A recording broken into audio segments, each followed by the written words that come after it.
On connaît tous cette sensation, pas vrai? Quand on est incapable de lâcher un livre ou qu'on enchaîne les épisodes d'une série jusqu'au bout de la nuit. Eh bien, derrière cette compulsion, il y a souvent une technique narrative absolument redoutable, le cliffhanger. Allez, on va décortiquer ensemble cette mécanique pour comprendre exactement comment elle est conçue pour nous captiver à ce point. C'est vraiment la question de départ, ce sentiment d'être presque obligé de continuer.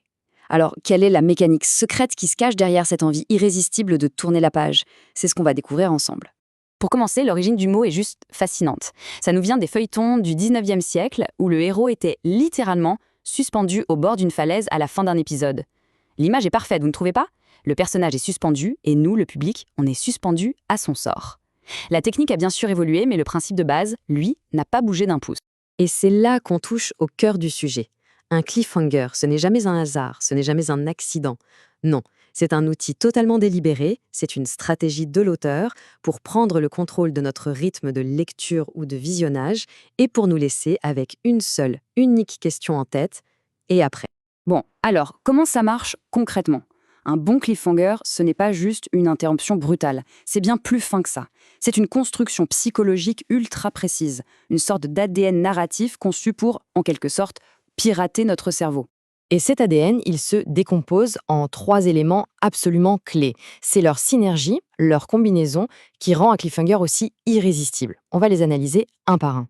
Le premier élément, c'est la rupture. Tout commence par une situation calme, un statu quo. On se dit « Ok, je peux faire une pause ici », et c'est à ce moment précis que tout bascule. Une menace surgit, une révélation tombe, un danger apparaît, l'équilibre est soudainement, et souvent brutalement, rompu. Deuxième étape, c'est là que la psychologie entre en jeu. Notre cerveau, il a horreur du vide, il déteste les choses inachevées. C'est ce qu'on appelle l'effet Zeigarnik. En coupant une action à son point culminant, l'auteur crée une tension mentale. L'histoire, du coup, reste active dans notre esprit et nous pousse à chercher la résolution. Et enfin, le troisième élément, qui est peut-être le plus important, c'est le carburant de toute l'opération, l'émotion. Parce que si on se fiche des personnages ou des enjeux, la tension retombe comme un soufflet.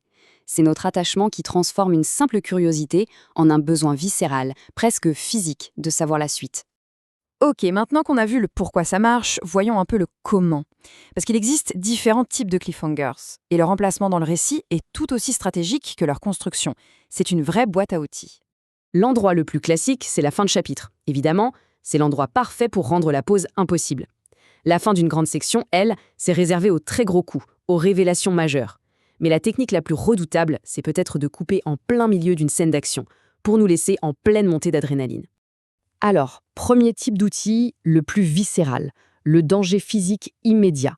Une arme pointée sur le héros, une bombe qui va exploser, l'impact est direct, universel, parce que ça jouait avec notre instinct de survie le plus primaire. Ensuite, il y a la révélation interrompue. Celui-là, il s'attaque directement à notre curiosité intellectuelle. On est sur le point d'apprendre une information capitale et hop, l'auteur coupe juste avant. C'est d'une efficacité terrible parce que ça nous place dans la même frustration que le personnage. Troisième type, très puissant, la décision impossible. On met le personnage face à un choix dramatique, cornélien, et le récit s'arrête pile avant qu'il ne choisisse. C'est fort parce que ça nous force, nous aussi, à peser le pour et le contre, et ça nous implique moralement dans l'histoire. Et enfin, la révélation partielle. Ah, ça c'est une technique très très habile. On nous donne une information choc, mais elle est incomplète.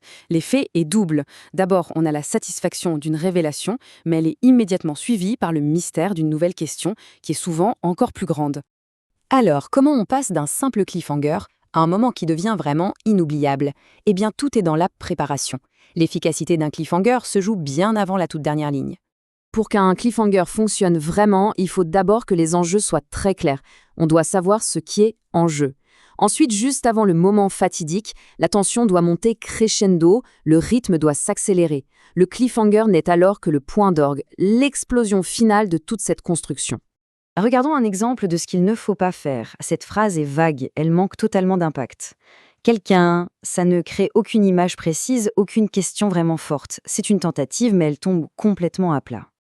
Et là, la différence est juste énorme. L'image est concrète, elle est choquante, et surtout, elle déclenche une avalanche de questions. Pourquoi sa sœur? Qu'est-ce qu'elle fait avec un couteau?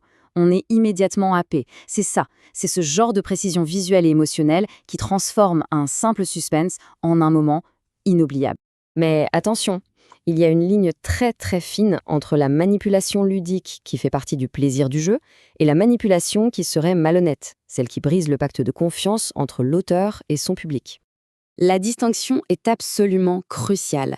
Un bon cliffhanger crée un inconfort qui est excitant, presque addictif. Un mauvais cliffhanger, au contraire, génère de la frustration pure. On ne se sent plus captivé, on se sent juste floué, voire trahi.